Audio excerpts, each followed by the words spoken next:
Welcome back to my channel, everyone. 3 tips here.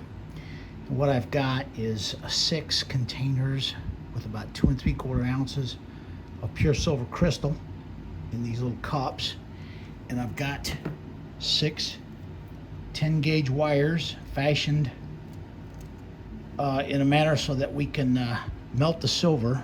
And we're going to suspend the end of the copper wire in our mold and then pour molten silver around the 10-gauge copper wire and make some anode electrode bars.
That was the last one. Now we've got 6 of these anode bars made, anode electrode bars for the solar cell, and we'll offer these for sale on my eBay site.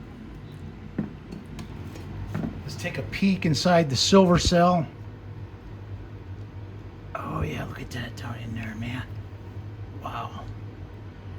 You can tell the electrolyte has gotten darker shade of blue, and that's from the copper that's built up in there. This is the cell that we harvested some of the crystal and then put it all back together without breaking it down completely. You can see there's some nice crystals forming down in the bottom down there. Look pretty good. These are the anode electrode bars that I just produced. Here's a little piece of silver. Put that up here in the anode basket. That's one of the anode bars that's in use right there. And that's what we use these anode electrode bars for. They transmit the electric current from the power supply through the impure silver shot that's in our anode basket. If you look down in there, you'll notice that the silver shot is starting to cave in down into the bottom of that anode basket. And eventually what will happen, it'll sink all the way down as this impure shot dissolves from the electric current flow. And I'm all out of fresh, impure silver. So what I'm going to have to do, I guess, in this video is we're going to melt some more cement silver and pour the cement silver, the molten cement silver, into water to make some more impure silver granules to feed the silver cell. All right, here we go. We're gonna charge up our crucible with some cement silver. This is powdered silver from the gold refining that I do. I recover the silver from the gold refining. I cement it out on copper into this powder. And we're going to melt this up into some shot and then pour it in that water.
Well, I guess this is all we're going to get out of this run of melting up the impure silver.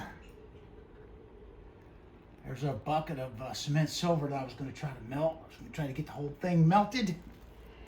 But I need ice in order to do this. If you look up here, my freezer that I use to make big ice cubes has quit on me. So I don't have any ice. I'm going to call it right here.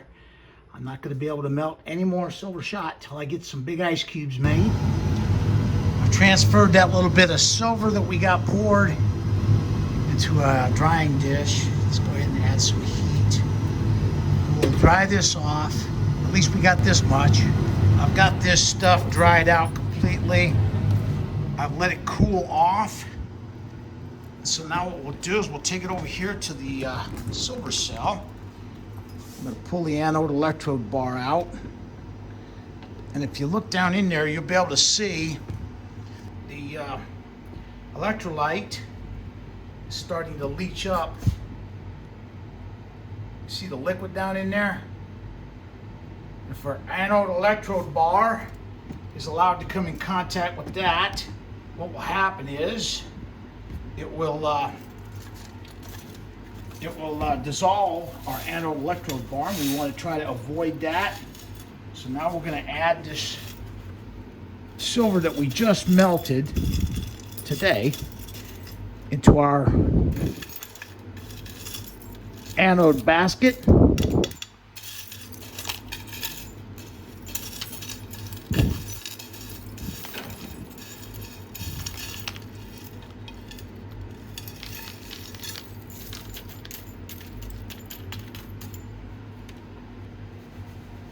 Now we'll reinstall the electrode bar on top of our silver. That should keep us going for a few days. I'm gonna take another look down in here and see exactly what we got going on in there. You see that pure silver down in there? It's looking pretty good. Let me give this a stir. Whenever I open it up like this, I try to stir it up.